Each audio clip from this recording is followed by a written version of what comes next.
I've lived in this van for just over 2 years now, and in a lot of ways, it's been everything I hoped it would be.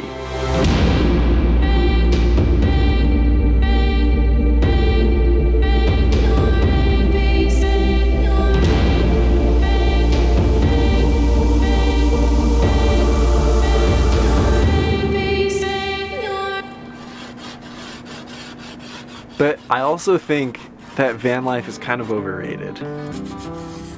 I would say yeah, probably. Yeah, I think van life is overrated. If you're feeling drawn into it from the hype, then you're probably not the right person for it.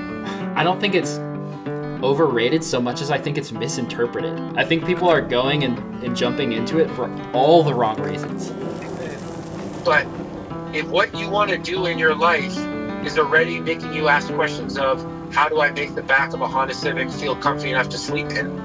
Or how do I travel around all the states in 1 year without completely going insane and having to stay in hostels and having to stay in hotels? If those are already the avenues that your life is taking you, I don't think it's overhyped for you, and I think you should explore it.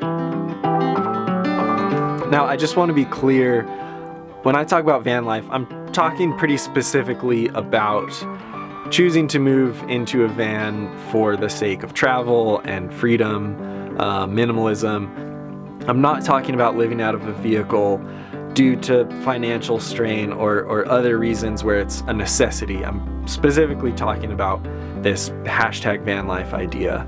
So I think people perceive hashtag van life to be like that perfect bikini by leg, open the doors and you're on a beach lifestyle.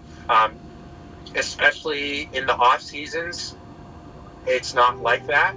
The perception of van life is you imagine these beautiful places and these incredible experiences and meeting all these wonderful people, and you're never uncomfortable. I think it's hard to paint a picture of what someone's entire year and life looks like in a whole. You see someone's content, you see them with a van, and you go, that's what their whole year looks like. For me, that's just not true.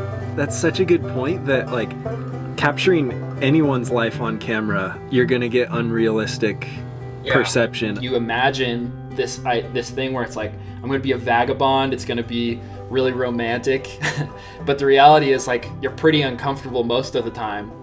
And so with that, this idea of van life is so often depicted in national parks and public lands and being out in the wilderness.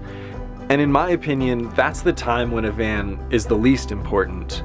If you want to travel the country and be out in the wilderness and national parks, you can do that with any vehicle. You can get a hammock and a couple jugs of water, a camp stove, and you're good. That's really all you need. My friend Wade, a couple years ago, while I was traveling the country, he was also traveling the country, but he was doing it in his Subaru hatchback. He probably traveled more than I did and saw more places than I did just out of his Subaru. Actually, I should call Wade. Yeah, so I put about 22,000 miles on my car. And I mean this as no offense to you, but I'd be pretty surprised if I didn't go more places than you. Yeah, you went everywhere. You were looking at getting a van at first, right? I was, yeah. So I had one that I was going to buy, and it was an Astro van, and it had like 150,000 miles on it.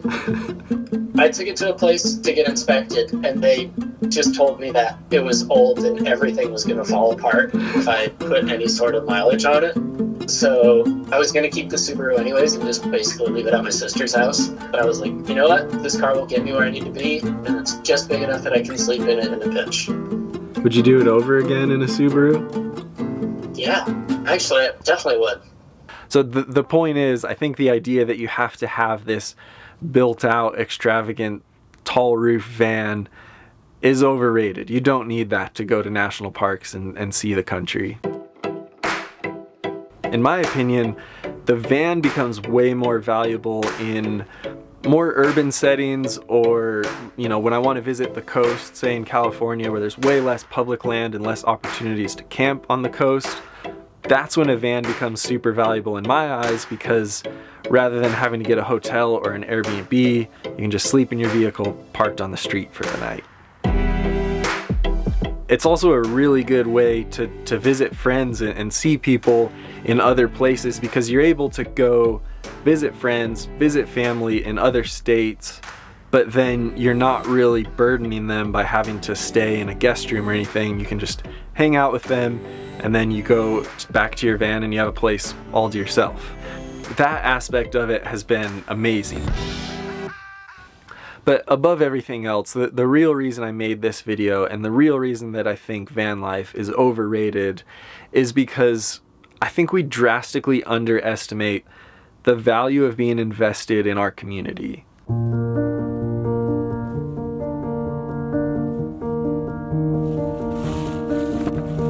With all of my time traveling in the van, hopping from place to place, the one thing that I've always missed the most and always felt was lacking from my life was a sense of routine where I'm seeing the same people and I have that same group of friends that I'm really growing deep friendships with, rather than having a more scattered, widespread, shallow base of friends.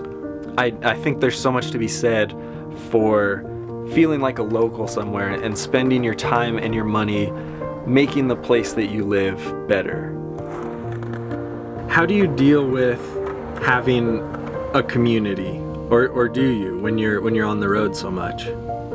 Community is one of the most challenging parts for me, because the van enables community where I can go visit people, and being able to roll up in a van and not be a burden on them. I just love that. So it's afforded me some incredible opportunities to spend weeks with friends where I'm not making their life harder, and I can just be, it's like I'm living there with them. But then other times when we drove up to Alaska, and we didn't know many people up there. We weren't seeing many people on the road. And after a couple months of that, it definitely does get isolating. So I think of everything in these little seasons. You can't live this travel lifestyle forever. You just can't do it. And I mean, like, maybe there's a small percentage of people that can make it work, but overwhelmingly, it's gonna burn you out and make you sad.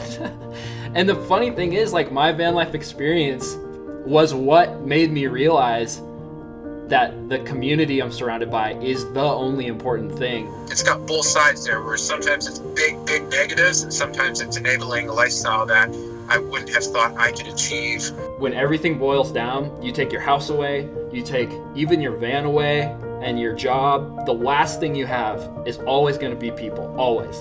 And like, that's the backbone that we're all riding. And so what van life did for me was it gave me this perspective of like, you know what, it really doesn't matter if I'm in the van. It doesn't matter if I'm living this this super adventurous Instagram lifestyle or not, because the only thing that I can come back to ever is the people that I'm around. That's it. We glamorize so much the idea of endless travel, always being on the road, always hitting new places, and don't get me wrong, that's amazing. I love that. I'm never gonna stop loving travel, but I don't think it's sustainable long term. I want that sense of feeling like a local somewhere again, where I recognize the barista or the bartender and they recognize me, and there's just that sense of belonging and community. That's very lacking with van life. Obviously, all of this is just my experience. I'm confident that there are some people that do van life and are extroverts and build community all over the place and don't feel any lack of human interaction at all. This is just my experience, just kind of my thoughts of how it's been for me over the last 2 years living in a van. So, I think that's it. Yeah, I don't really know what else to say, because I don't know what's next for my videos. I don't know what's next for my travel plans.